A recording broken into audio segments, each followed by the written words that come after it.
Fatalo fatu I lau whaafonga Samoa nei fo e so fau malo le soifua. Le tautua fai pea lau Samoa Entertainment TV mai Samoa ai usi mai al whaafonga I whaapoponga o ana tamua I nei aso.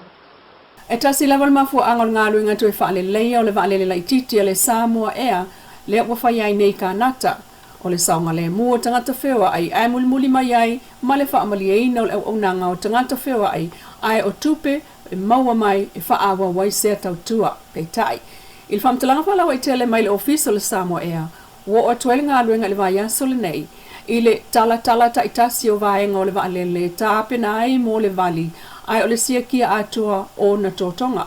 I le tala le office sili le sunga whawo o tielu Wa uma o na tala ese afi whaapena fo I pea o tō tonga e whaatonton waile alu al waalele o na apa o le tāpili o le stepu o vaenga I tutonu.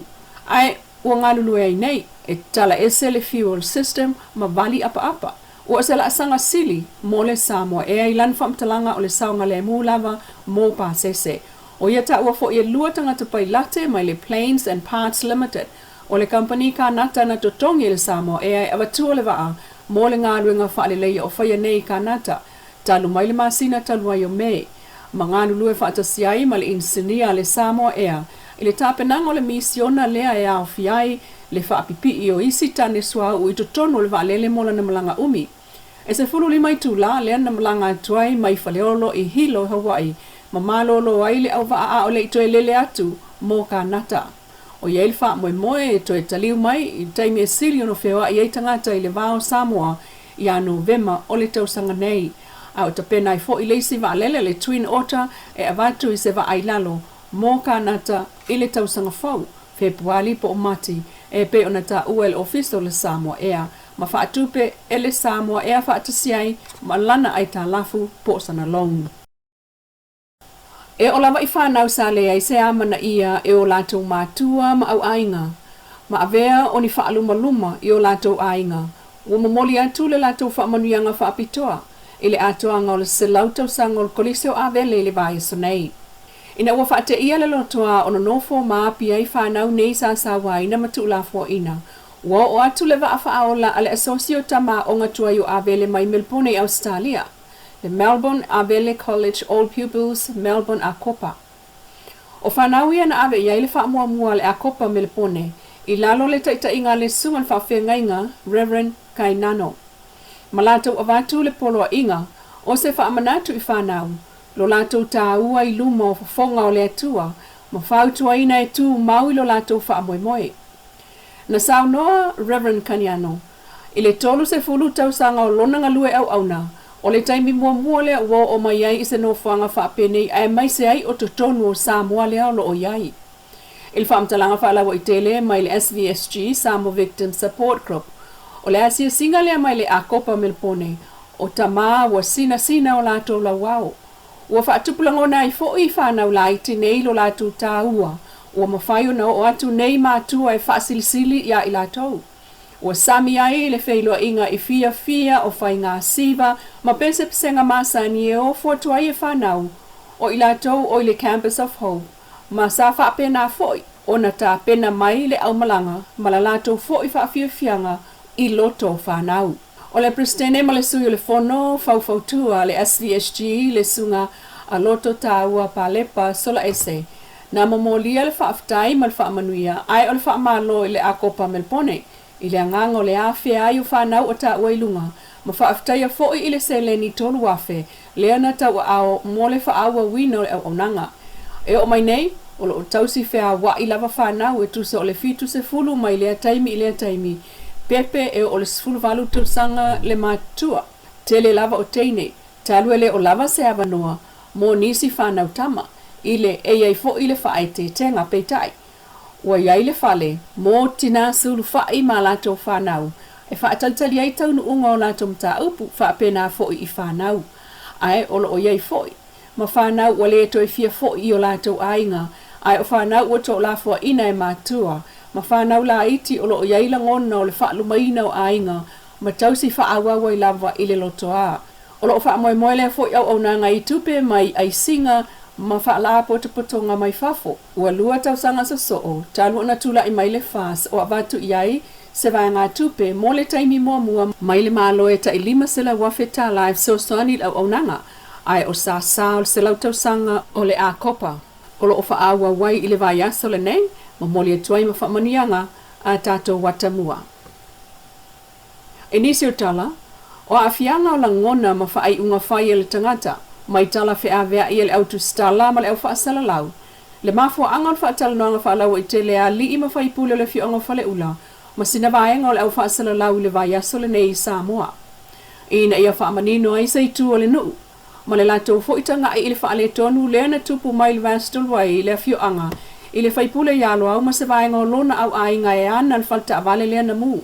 E manatu sui o la fionga o whale ula, e ao lava o na ave uma e so se tangata whaasala lau, po se tu sitala, I tu uma e lua o se mata upu, ma whaata ua le sao ato o toa se whaamtalanga, ina ia ave e se ai le whaatupuina o le lotoita, mai le tinga, ai whaavae mai lunga o le malamalama. I lea whaatala noanga a le fioanga ma se vaenga o tu stala ma le au whaasala lau, tato o moli mawina I lunga o le TV tasi, o lo au mai ai se fina ngalo le nuu, ai o le matai o le ainga I so tanga I le whanua, na afua ai le whepa ia I o lo au maona tau ainga. O le sa ilinga o le mea sao ma le mea moli, e tusa o le whaalave lave, ia ua alu sa la lau I penga ta whailangi, whaamatalanga ese. O na pau al nei o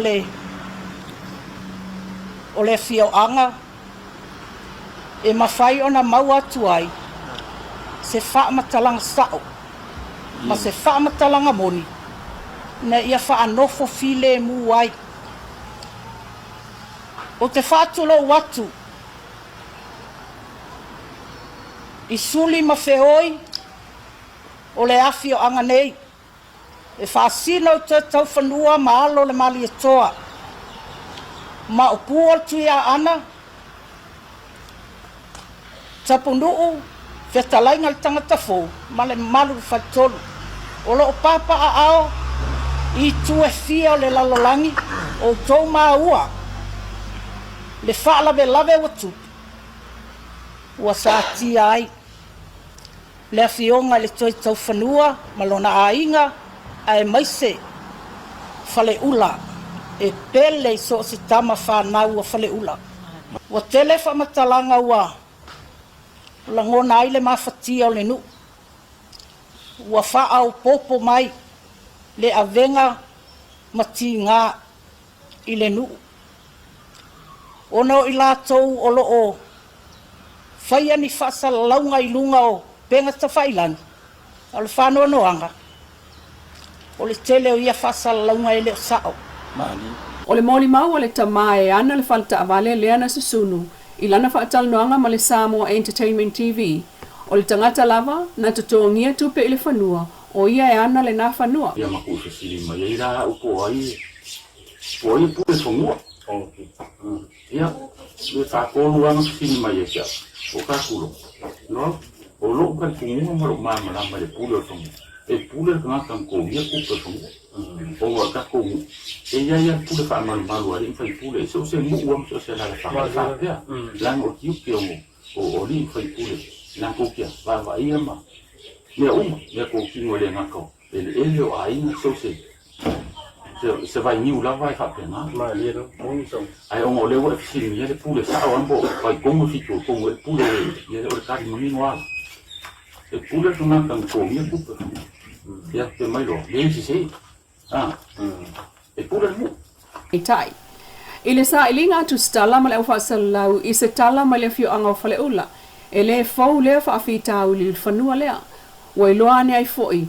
I le whaatala noanga lava lea ma le matai e so tanga I le suafa matai o lo o alu ai le whanua lea I lunga e le o iei se isi I le nei taimi o nofo mai le suafa o lo o alu ai le whanua lea. E manatu le fio anga o whale ula e ui ua uma o na vae ma tatongi tupe a matai sa maua tupe le nawai taimi mo le selau eka le a whale ula peitai. O lo o ilalo lava o le pulenga ma le whaamalumalunga a li I mawhai pule o le fio anga. O ta oto fo I whaai unga le nu, e le toi whaatawina ni whanua, talu ua iai whaas whanua u whaatau ese, ai olo o tupu le nu pe ona lātou mōli mau. Pei fo'i ona au ngata ai le komiti o whanua o le fio anga e talia ngō fieni tālo sanga mō nala asanga. O le komiti o whanua a whale ula lea o lo o taitai whono ai le fionga le whaipule ia lo au kene te sio. Wa mōli mawina mai e matai o le nuu le whaatal noa ngam tustala. O lona lava tau ainga, lea na tālo sanga ia i whaatatau le whanua o lo ono whai lātou.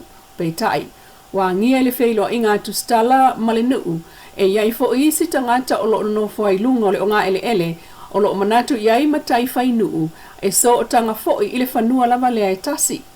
I whaamaumanga o whanua tau Samoa, po o whanua whaaleanga nuu, e taatia i lalo o le vainga a le o lo umia le swafa matai, e so o tanga i le ele.